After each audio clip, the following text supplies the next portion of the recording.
Welcome to I Said What I Said. I'm 𝐼𝐸𝐿𝐵𝐿𝐵𝐿. That's Tyson Gentry. Tyson, we had a long prequel into this as we are getting into our AFC South preview.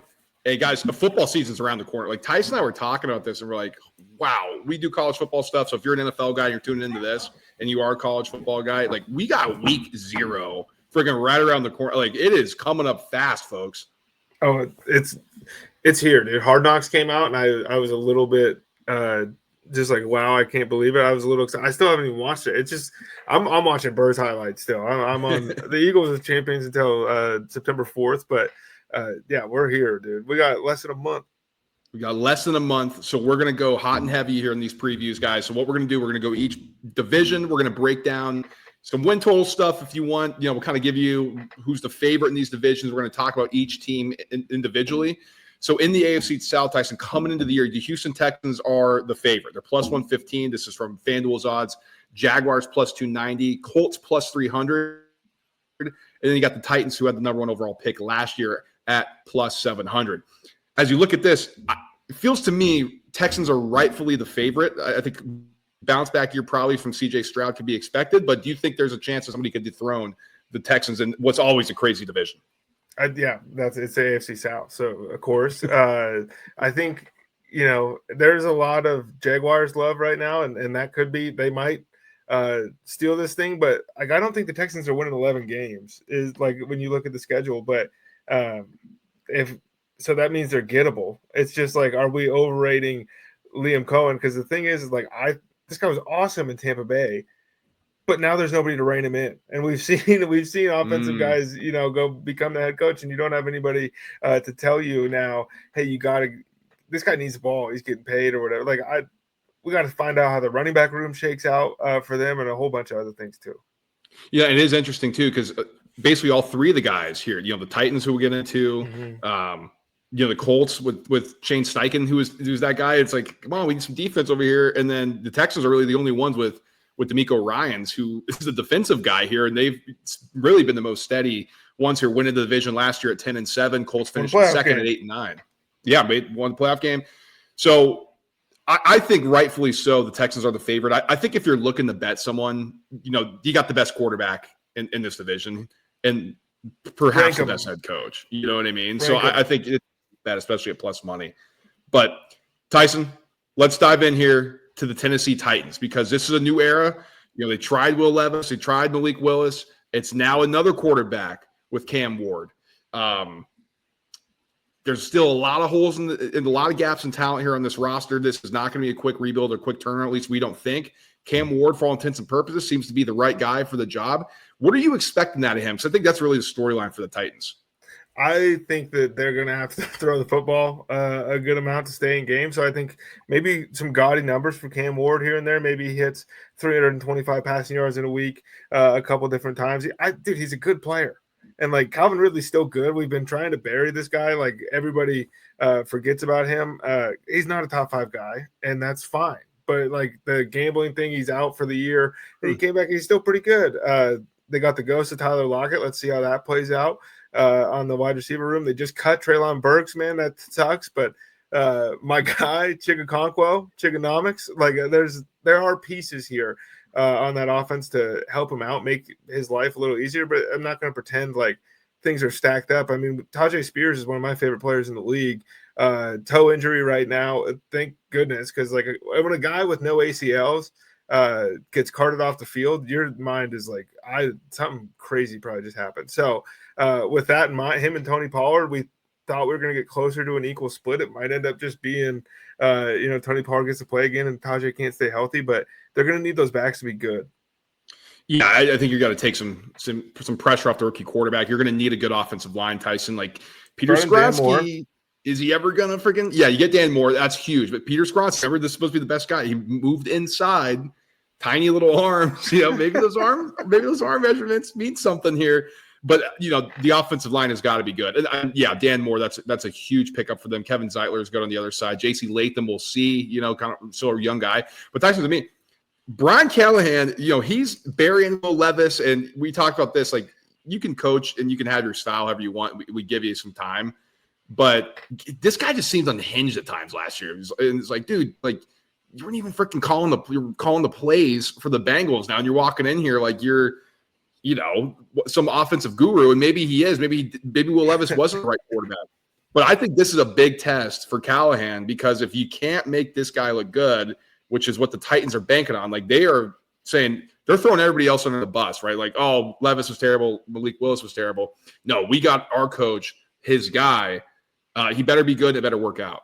Yeah, and dude, the thing about it is, if you say those things and then you come out here with Cam Ward and he does throw for 4,200 yards and you beat the 5.5 win total or whatever it is, then you're cool. But like if he says those things and then it blows up, he's probably not getting another job for a minute. So I think it'd be nice. I think both things can be true too. That like Will Levis stunk, and maybe he's not the offensive guy, but it's really hard to judge him. When Will's Supermaning over the line of scrimmage one moment and then throwing the ball 72 yards out of bounds the next play. Like you said, win total 5.5 minus 170. That's on DraftKings, Tyson. So minus 170, the wins? over or the under? What do you think?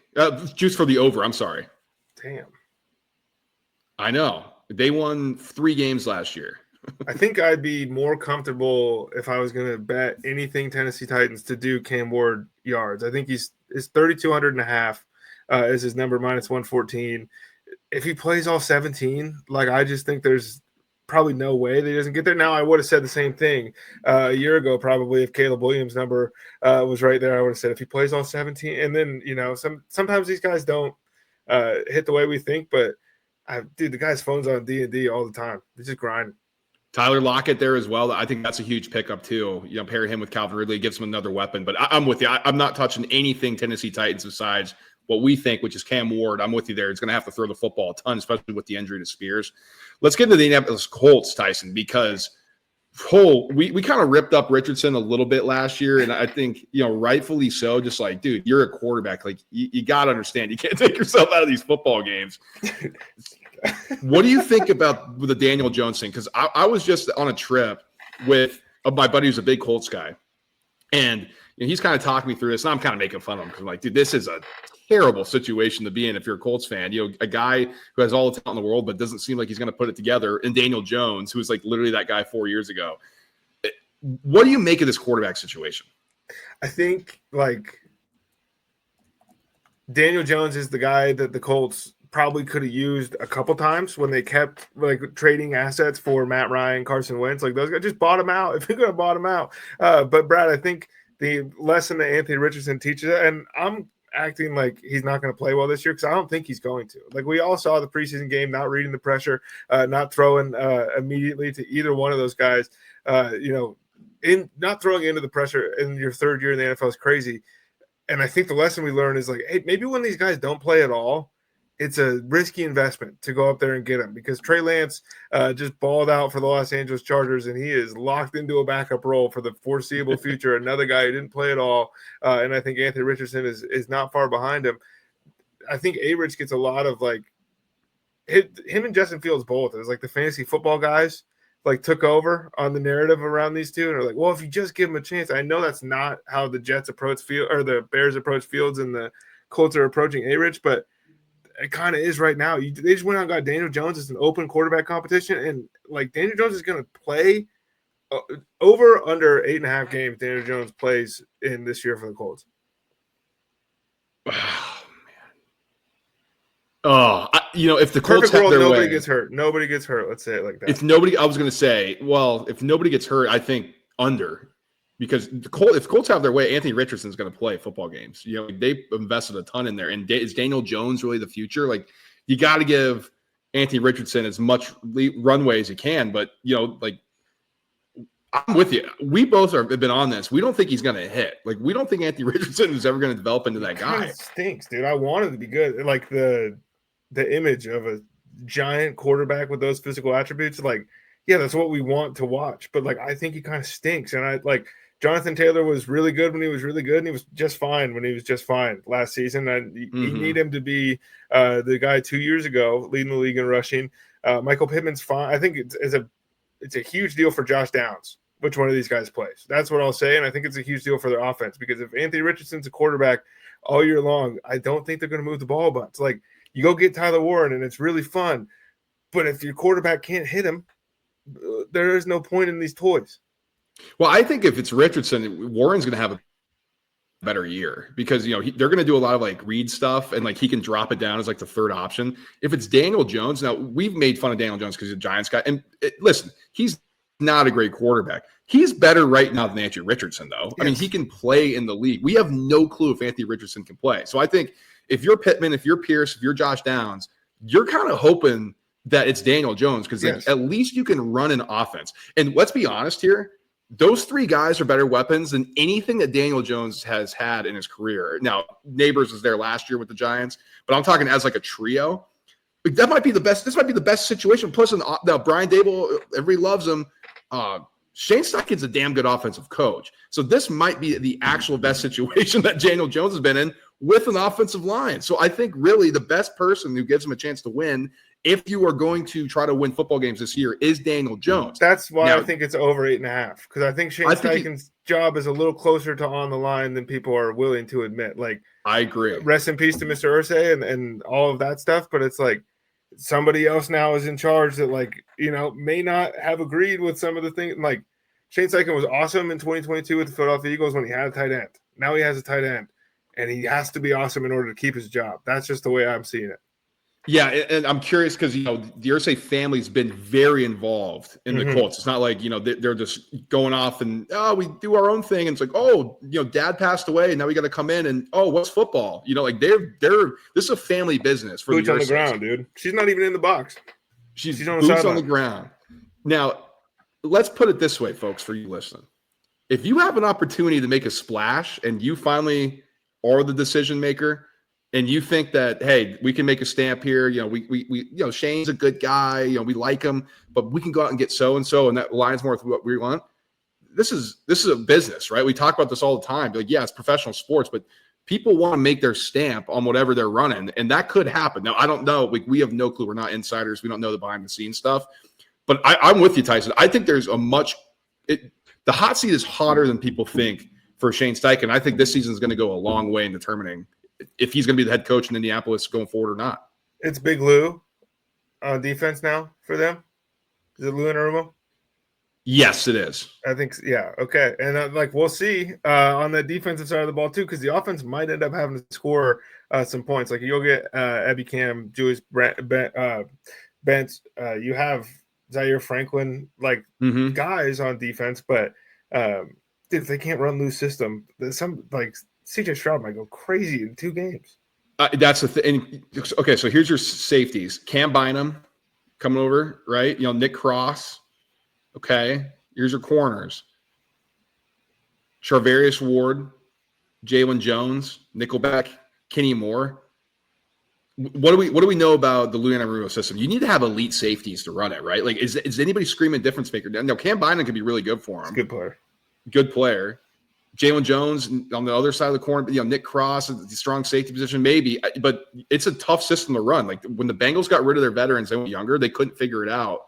And it was hard for them. So, yeah, this defense, that's been the thing that's plagued the Colts, is their defense. Now, Gus Bradley's no longer there. And if it's your first time tuning in, I'm not a fan of Gus Bradley at all. I think he's freaking a decade old. Cover three defense. So, at least this will change some things up. But it comes down to the quarterback.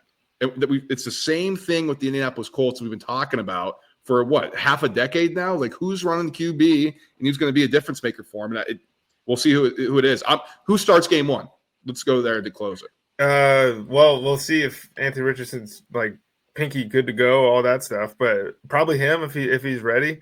I just think, dude, if they start 0-3, and it's like, hey man, Shane, you got to do something to keep this going, because there's a lot of other people's jobs on the line too. And you're crazy if you think Daniel Jones signed with the Colts because Daniel Jones wanted to go to the Colts. Like, he identified in the market, who do I think I'm better than? I think he was right.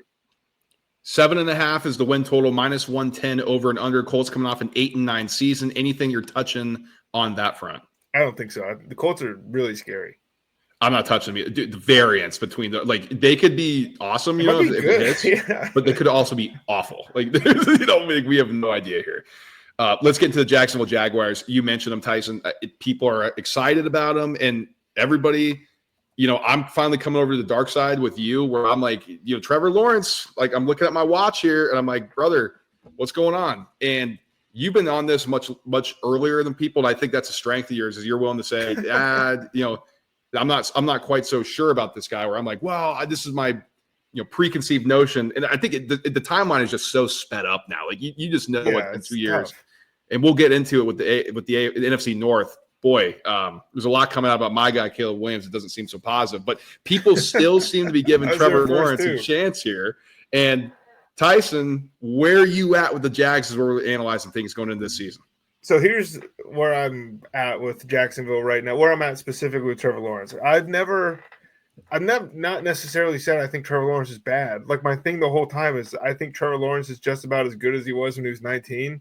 Right. And that's the really tough part. But 𝐬𝐮𝐬𝐿 can be the guy to take you to that next level. Like Travis Hunter is going to play a ton in the slot. That's just the way it's going to be. And what did those Buccaneers offenses look like, or that offense look like last year? They were great down the stretch. But when Chris Godwin was running out of that slot before he popped his ankle, that thing was on fire. They hung 40 points on the Super Bowl champions. Like that defense that everyone's like, this is insane. And it was before Cooper DeJean showed up and some of these other things for the Eagles. But they were really good. And I think with Trevor Lawrence now, the stats I think have a chance to be kind of gaudy. Like if things go well, and then we're all going to sit here and say he was fantastic, but it's still like the winning football games part that is also a little bit concerning because they're sitting here at 7.5 too. And I think this is a team that should win 9 games. Like that's where I'm at. We'll see what happens with the running back room. Like ETN fell off, and we've seen this happen with running backs before where they, the bell curve or the curve kind of goes back up for a couple of years and they're fine or they're just done. So we'll see where that's at. Tank Bigsby was good last year, but he's not catching passes. And then you go out and you get Bashal Tuden. That could be a 𝐬𝐮𝐬𝐿 guy. That's somebody I've been pumping up here for a little while. But those guys have to be good too, because I'm not worried about the wide receivers. Like we make fun of the Jaguars all the time, but it's like they just recycle these dudes that can play. And now you have Brian Thomas on one side. Travis Hunter's going to sprinkle in. I expect more offense and defense. Personally, I think when you take a guy at number 2 and you give up all this stuff, you kind of want to put the football in his hands and make sure that he can help you win games by scoring points. And so I think that, but Josh Allen's been one of the better players in the NFL for a little while. Hines Allen. Doesn't get Hines Allen, excuse me. Don't get him mad at you. A ton of love, and then like Tyson Campbell is really good too. They got some pieces on that defense, but I need a linebacker, probably need a safety. That could be the undoing. Right. And this is a super young coaching staff too. And that's my biggest concern here. First-time head coach and super young coordinators. Does that spell success to like the majority of the time, And that's where I'm here, because we're at a crossroads in Trevor Lawrence's career. Now, you go out and get a guy. If you can't work with it, because we've seen 𝐬𝐿𝐿 work magic, right? I mean, guys are awesome pretty much everywhere. If Trevor Lawrence can't work in this one, I think you have your answer. But like, God, can you even reset again if you're the Jags? It just feels like another restart and stuff. But if he's not the guy, Tyson, like you can't give him top of the line market money. You're going to handicap yourself for next decade. So I mean, they're at a cross. Like this has to work if you're the Jags with Trevor Lawrence and 𝐬𝐿𝐿. Now, I don't know if it's going to. Worst case scenario, like I think, is he's worse than CJ Stroud and Cam Ward. You can tell that by the end of this season. And then what do they do? And I think that's very much on the table. Yeah, it is. I mean, if Cam Ward flashes, because nobody's expecting Cam Ward, I don't think. He has some weapons, but is anybody expecting him to pop like we saw with CJ Stroud, like we saw with Jaden Daniels? I don't really think so. But if he flashes a little bit, the problem, I think the worst case scenario, Tyson, is that Trevor Lawrence is the same thing he's been doing. Where we see the flashes. Maybe like if we squint hard enough, it's like can the guy win you a Super Bowl? And we have the answer to it. Both you and I is no, as it stands right now. You pointed out the weapons. I think the defense you got to get harder, or you got to get tougher on defense. I just have too many questions about the Jacksonville Jaguars. And Tyson, 2 years ago, when we're doing this preview, I was like, they're going to win this division. They're going to make the playoffs. And 2 years later, I have more questions than answers with this team. It's shocking. So no Evan Ingram, and you didn't even give a single shout out to a Penn State alum taking over at tight end, athlete, Mr. Brenton Strange. Yeah. No love. Well, I wanted to keep him under the radar because the real under the radar guy here for this offense is Parker Washington. He was unbelievable for him down the stretch. But the problem is Travis Hunter, and I'm with you here. I think he's going to play a lot in the slot. And people are like, well, we think he's a better cornerback than wide receiver. I'm not saying I'm a talent evaluator like the decision makers in the NFL or anything. There's only 32 jobs for a reason. Whenever I watched Travis Hunter, I thought he'd flash more on offense and defense. Now, I could be wrong on that. So I want him to get the ball in his hands. I think he's special as a wide receiver. So that does hurt Parker Washington. But Brenton Strange, Tyson, come on. You just blew the secret on us. Why don't you share a little bit for the fantasy folks out there? Oh, dude, he can play. I mean, I don't know how it's going to work as far as fantasy goes because, like, BTJ is going to eat significantly into the target share.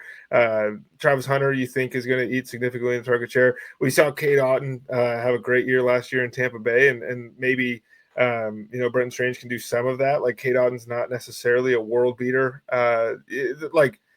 And I don't mean that disrespectfully, but he's like not George Kittle or he's not Brock Bowers is more so what I mean. So maybe Strange could be a 50 catch, 500, like a safety blanket type guy. Because again, I'm not so sure what we're getting pass catching wise out of the backfield. Like that's what I'm curious about because Rachaad White was good in that role. I know that everyone hates that guy, and that's fine. You do too. Yeah, me too. But like Bucky Irving too. Like that's a part of this Liam Cohen thing, and I am genuinely a little worried. Like, what happens when they're like we'll talk about it with the NFC North, but when there's nobody to rein in some like Liam Cohen, Ben Johnson, are they geniuses or are they a little closer to maybe Josh McDaniels who are going to outsmart themselves? And it's a different style, but you know what I'm going for. No, for sure. That's the thing here. And, it's not like he has, and I was going to say this again, it's not like he has an established guy in the room anywhere here, like on defense or offense as a coordinator position. It's like, I think it's Tootin time, man. So we'll see. I mean, that's an interesting highlight on Tootin because, all the words coming out of camp are Travis Etienne's going to get the starting job. If something happens there and he doesn't look great, I think you take the weapon out of the hands or another weapon away if you go to Bigsby because, like you said, he's not going to catch out of the backfield. That's a big part of Cohen's offense. Let's close with the favorites here. Oh, I guess we got to do that. Well, we mentioned it, 7.5 minus 125 to the over. I would look at the over. I think, but okay. You think they should win 9 games? So technically, yes. Yes, but like that's. I think they could win the division pretty reasonably. I think I would probably go there. Better odds and stuff, but if you want to tie up all your money in Trevor Lawrence, like go for it. But I'm not going that way. It's 4-13 last year. Tyson, this does scream like major bounce back. And like the books are kind of undervaluing things a little bit because I'm with you. I think they should probably win 9 games if everything goes right. Let's close here, and we'll wrap up at the end. We'll kind of get some closing thoughts. Houston Texans. These are your favorites. Sophomore slump for CJ Stroud. And it was so predictable, Tyson. And we don't like to see young quarterbacks struggle. We don't like to see anybody who's not – we're Eagles fans. We're going to obviously be tongue-in-cheek on stuff. But anybody who's not in our division struggle a little bit. But everybody's talking about, top 3, top 5, best QB in the league. I'm like, guys, you had a rookie season that was unbelievable. And then coaching staffs are going to adjust. They have a whole offseason to prepare for the strengths and the weaknesses of CJ Stroud, and that's what happened. So we're going to go into year 3. Do you think he comes back and performs well, or where are you at with him? All that stuff happened last year, and then they played a playoff game where he looked significantly better than everybody's favorite quarterback and a guy I love in Justin Herbert. And we just pretend that never happened last year for CJ Stroud. The Texans never won that playoff game. That Nico Collins wasn't the number 1 wide receiver in the NFL in like every stat before he got hurt. There's a lot of context around last year for CJ Stroud that I think gets conveniently left off so we can push this thing. Yeah, that's kind of sometimes how it goes. But they won. They won the division. They won a playoff game. In your down year, if you can pull that off, that's great. Because on the other side of the ball, Will Anderson and Derek Stingley are going to bring it every time. D'Amico Ryans is going to have a unit that can play and keep you in football games. And CJ Stroud doesn't need to throw for 5,000 yards. He just doesn't, and it's great if he does. But this team is just better, or better built than everybody else in the AFC South. That's kind of how I view the Houston Texans. We'll see kind of how they fill in. No Diggs, he's gone. Tank Dell's it just sucks what's happened to this guy since he's been in the NFL. You bring in the 2 Iowa State boys, to play wide receiver, and we'll see how that goes. But like Nico Collins is back, and that like nobody cares. Like yes, you lose 𝐿aramie Tunsil, and that sucks. Like that's a big deal. And we'll see what happens with Joe Mixon. But I think even Woody Marsh can play a little bit, and I think that this offense is going to be just fine. Well, and Joe Mixon is hurt right now, you said, right? And then you get Nick Chubb, though. You got Dameon Pierce, and Nick Chubb. You can never really trust it now. He's got so many injuries and he's an aging running back, but guy can still play a little bit. You know what I mean? Dude, I think Woody Marks was in the 4th. Like I think he plays over Dameon Pierce this year. I think like he's gonna get some burn. I think he's got a little dynamicism to him. I mean, he showed some flashes at USC. But what I'm looking at here, Tyson, you bring in Christian Kirk, two revenge games, which we love. My bad. Cam Robinson, left tackle. Laken Tomlinson, left guard. So an entirely new left side of the offensive line. And you got Arianti Ursary, who's slotted right now as their starting right tackle. That's a little scary, I think, if you're the Texans. Coming off a season where the offensive line was the issue. Now, Tyson, they got rid of Bobby Slowick, who was supposed to be this wonderkind. Right? Everybody was, loving Bobby Slowick. Wow, next head coach. Sometimes just take the job, guys. Sometimes do it. Gets canned. Now you're bringing in Nick Caley to be the offensive coordinator. We're not quite sure how that's going to look. I would imagine it's going to be a little bit more in line with what DeMeco Ryans wants to run. A little more, let's play off of this defense. It's strength here. But you said it, this defense, we know what we're getting. You bring in C.J. Gardner-Johnson and trade with the Eagles, where you shipped out Kenyon Green, who didn't seem like he was going to be a guy who's going to play anyway. Sheldon Rankins on the interior. Tyson, everybody else is freaking back, man. Like, this is an elite unit. This is an elite defensive mind. And this is an offense with a bunch of new faces. We're not quite sure. But what we do know is C.J. Stroud is at least an upper-tier quarterback, which that gives you an advantage in this division. Call me crazy, dude. I like quarterbacks that win games. I think that's the goal, right? Like, winning games matters. It's weird that I feel this way. But, like, dude, he wins it. Like, yeah, it's the Texans, and they've never been to the conference championship game. They weren't supposed to get there the last 2 years. Like, you're not going to hold – I'm not going to look at these playoff losses that he's suffering to Josh Allen, Lamar Jackson, Patrick Mahomes, Joe Burrow, some of these other guys in the AFC with these teams and be like, oh, year 2, CJ Stroud, that was a disappointment. This is what happens. That's the NFL. Like, they caught up to him in the regular season. He did enough to get his team to the playoff, and then he watched the other guy throw 4 interceptions. Over under here on DraftKings, 8.5 is -180, 9.5 plus 100 for the over. That's the juice for the over. That's a crazy. That's kind of crazy. I mean, saying 9, but you can't. You want to lay the juice. You want to take a shot at 10. They won 10 games last year. I have a hard time thinking they're going to be worse. Now the division might be a little better. How bad is it? I mean, they catch the Rams, the Bucks. They catch the Ravens, 49ers, Broncos, Bills, Chiefs. Yeah. Like they get Cardinals, Raiders, Chargers, Colts to end the season there, and that's kind of where you're hoping you can make your hay probably. But there's like they play the big dogs. Well, they better act like it. That's the thing. Oops, that's the thing here. Like, you got to act like it if you want to take the next step. If you're the Houston Texans, that's the thing here. So I'm staying away from that. I mean, the juice is just kind of crazy. Like, okay, if you win 9 games, you don't get a ton back for going over 8.5, and if it's 9.5, you kind of get, it's a tough schedule, like Tyson pointed out. So, any comfortability you have anywhere Texas on a win total? I think they're winning the division. Like that's what I think, and that's plus like 100 or 180 or something right now. But I just think they're going to win the division. I think this is look. I think the Houston Texans are going to make the playoffs until they don't. That's where I'm at right now in the AFC South. Let's put some closing thoughts here on the AFC South. You kind of did it. You think the Texans are going to win the division. I'm with you there. Best quarterback, I think best coach, and that's normally a recipe for success here. That is a tough schedule. So I think if you do want to take a shot in the Jags. Plus 290 compared to plus 300. Like, you got to take a shot in the Jags compared to the Colts, even though the Colts could have a higher ceiling. I don't think so. Titans, though, Tyson, they might be the team I'm most interested here in this division. Like, Cam Ward, if he's awesome, like we're going to have a pretty interesting division with quarterbacks here. And going forward, I mean, what do the Colts do in the future? Like, do they kind of tank a little bit? Do they go for one of these guys in this draft class? That'll be interesting to see. But I'm with you here. My closing thought, I think the Texans are the winners of this division. Yeah, and I would just say that the Titans will be the Sunday ticket team for me this season, probably. Last year was the Panthers. Watched every Panthers game for my boy Bryce Young. But I'm in on Cam Ward, I think. I can't remember a number 1 overall pick like this, where everyone's just like, yeah, it's just going to be what it's going to be. Like, dude, the guy can play. He can. And speaking of the NFC South, that's what we're doing next in our preview. So like, subscribe, and share so you don't miss a single thing that we do. We'll talk about it.